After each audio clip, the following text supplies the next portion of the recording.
Come all ye young fellas that follow the sea, tell me where. Hey, good morning. Back in the shop today, and since the last time we spoke, which would have been in my last Dreadfleet video, or really the first Dreadfleet video of this series, I've only done a little bit. Been working on the treasure tokens, which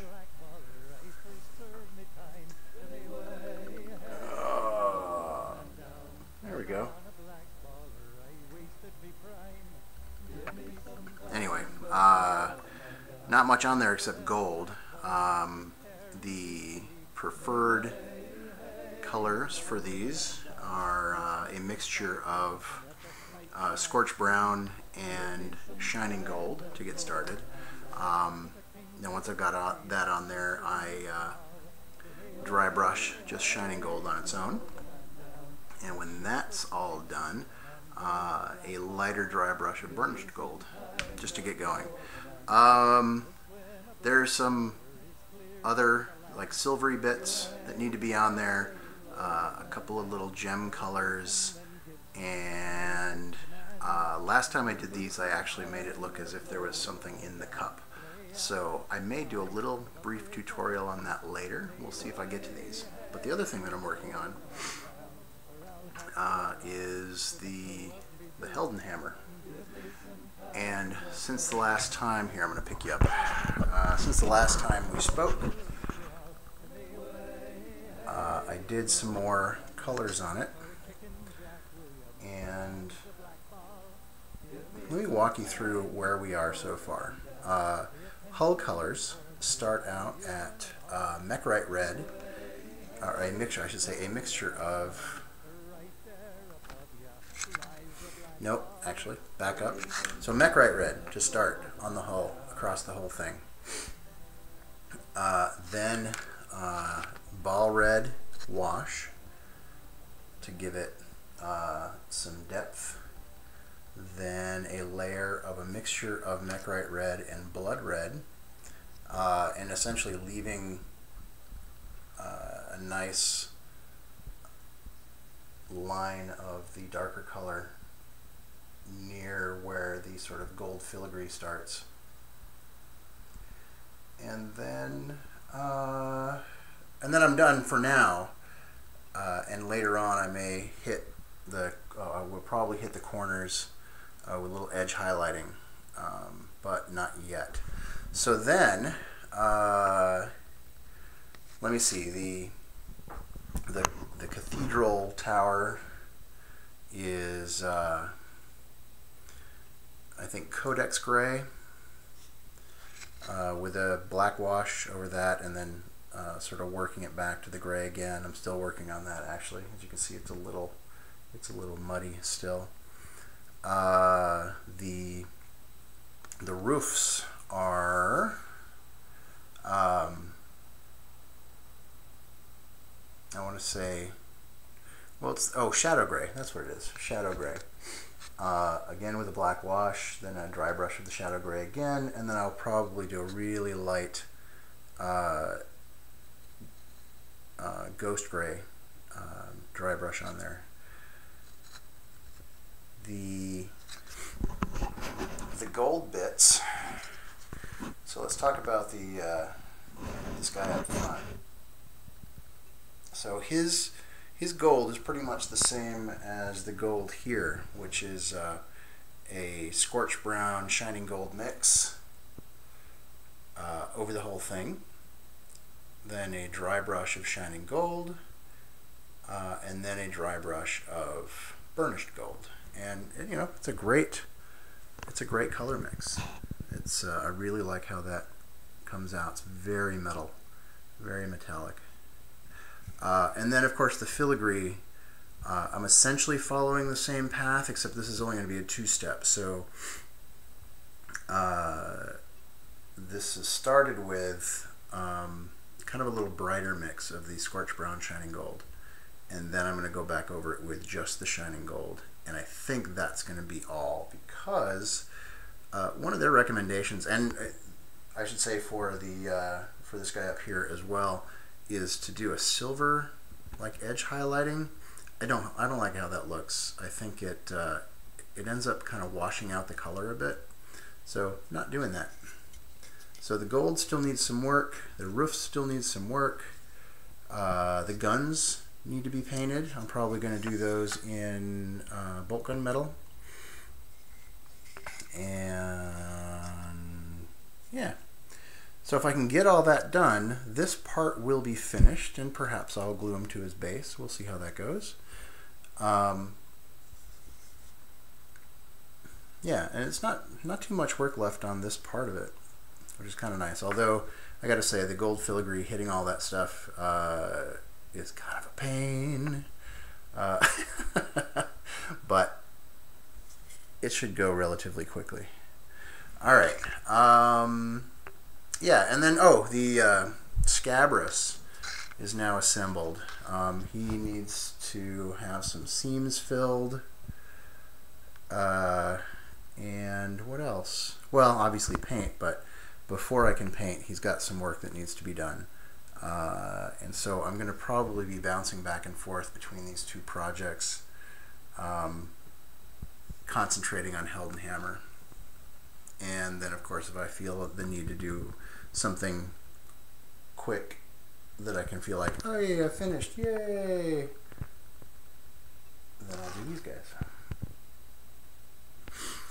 So that's it for now. I will talk to you in a bit. Okay, I got a little tip here for painting the gold around the gun ports. And I know there was a time when I might have been tempted to just sort of hit these things directly and try and paint every single line like this. But that takes forever. So what you want to do, and this was sort of more what I was doing in my initial coat, and I wish I had done this the first time because you could see it better. But you can sort of paint sideways like this and hit things all at once, right? This is almost like doing a dry brush, but because these are not, they're so much higher than the recesses, you can kind of quickly just go over it with the edge of your brush, kind of like, you know, again, like doing a dry brush, and do it much faster. Now you want to make sure you don't have too much paint on your brush, or it's going to both build up and sort of creep down into the recesses, and we don't want that.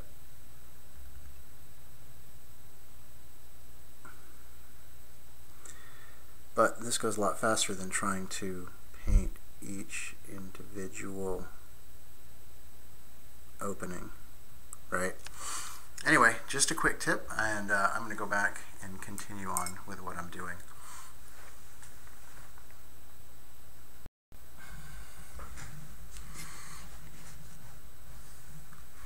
Okay, I got another quick tip for you, and this is about the guns. Sometimes it's the little details that really count. So after I painted the guns here, it essentially kind of fills in the barrels, so you kind of have these just silver things sticking out of the hull. So I'm going to take my little 005 micron pen, and I'm just going to touch it to the inside of each of the barrels. It doesn't take long, and if you sort of do too much, you can just wipe it off. It comes right off and it stays in the recess. So then you have a nice deep barrel. See? And there you go. It's just a little way to sort of add some more dimensionality, a little depth to the guns. And that's it.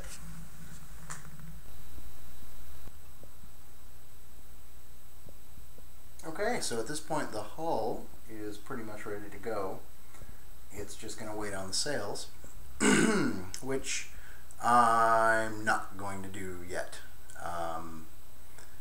I was actually thinking that I would set aside a day to do the all the airbrushing for the sails all at once, and then I could sort of hit them in turns. So we'll see how that works. But for now, this hull is done, and I think what I'm going to do to sort of follow this up is paint the cog that goes with this ship. Since I'm sort of in that mode of, you know, all the colors that I'm going to need to do it, so I might as well just do it. And that way I don't have a bunch of these little cogs waiting for me at the end. If you watched previous video, I said that I was going to paint all the cogs at the beginning. Just couldn't bring myself to do it. I don't enjoy them. So I realized I don't want to paint them all at the same time. I figured if I do them with their ships, it makes a lot more sense, spread out the pain, and then I don't have to worry about it. So that's next, and I'm going to go do that now. Alright, and now I've gotten the cog out of the way. Not bad, I guess. You know what, the reason I don't like painting these is because they're sort of devoid of any real detail, and I kind of feel like I'm polishing a turd. It's not a good feeling, but you know, it is what it is, and I think it's okay. So there. Scabris has been getting some repair work done. You can see the liquid green stuff, which, by the way, if you've never tried it, you probably should. It's actually a really nice, nice bit of kit for your paint box. Yeah, so I'm going to probably go back and re-base coat this. I also assembled this piece here.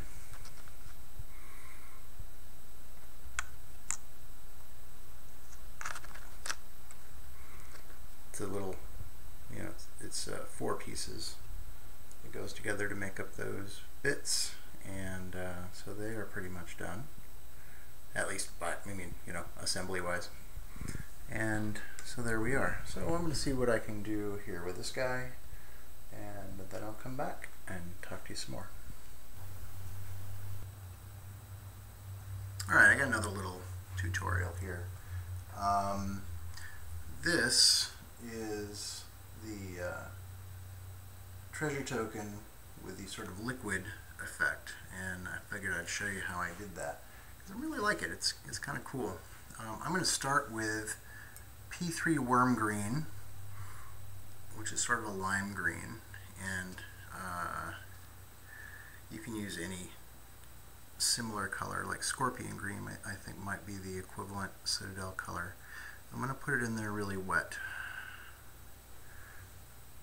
and I'm just going to kind of go to the edges, and then this is really simple. I've got a real wet Vallejo yellow green, and I'm just going to dab a dot in the center here. And see how that's kind of spread out there? I don't know if you can see it. We'll see. Alright, and then I'm just going to kind of work it with a brush a little bit. And then as it dries,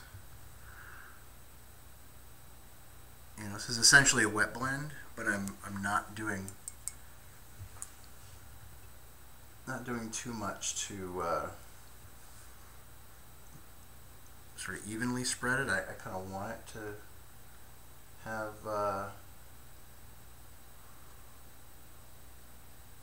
I want it to concentrate in the center, and then it kind of blends out from there, and that's it. I mean, it's really just that simple. In fact, I'm going to do another one right now.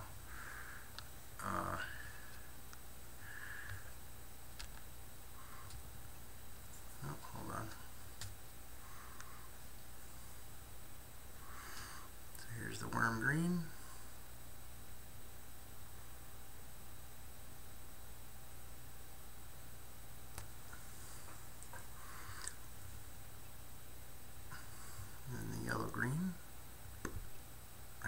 center.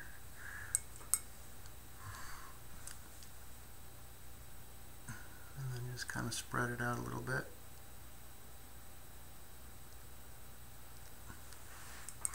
And then it's going to end up looking really cloudy and kind of cool when it's all done, like this one.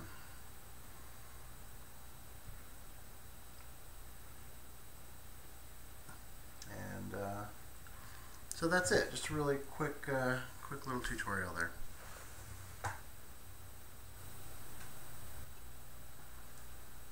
Alright, so back again, and as you can see, I've managed to get some significant work done on Scabris, and really happy with how this is turning out. Not too much to say about it. It's you know, I've done this before, so it's it is what it is. Yeah. So followed the recommendations of the White Dwarf. So I started with denim stone. Over that, doing a wash of a mixture, 1-to-1 mixture of Leviathan purple and Ogren flesh. I did sort of deviate from the magazine a bit, and instead of using a layer of gray, I think was the recommended, I actually went back with the denim stone and then just did a little bit of gray. And I did like the light gray for kind of deadening the flesh color a bit, but I did still want it to have some of the warmth that the denim stone has.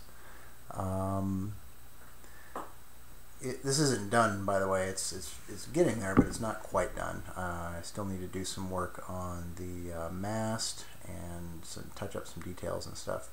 The guns, by the way, are P3 Blighted Gold, which I really like as a sort of a dark brass. The spheres are started with the Blighted Gold, but then I mixed it with some shining gold and built that up in layers. As you can see, I did a little glow coming from the bell. It turned out okay. And not too much else to say, I don't think. But I feel like I actually got a lot done today. It's been a productive day overall. I was kind of afraid that because of the time change that I just wasn't going to be able to really get going, but I did, and I got some stuff accomplished. So one hull completely done, one hull almost done, and finished up all those little treasure tokens and did one of the cogs. So that's not too bad for one day, and I'll probably have, you know, maybe another hour or so that I'll be working out here. Well, maybe not. It's about 7 o'clock now, so I don't want to be out here all night. And it's getting dark, and yeah, I think I'm done. So anyway, I'm back in the shop again on Thursday. Today is Sunday. I will actually probably be in here a little bit between now and then as I get the time, but yeah, I won't have a full day of painting until Thursday, so I will talk to you then. Come all ye young fellas that follow the sea, till me way, blow the man down, and pray pay attention and listen to me. Give me some time to blow the man down. I'm a deep water sailor.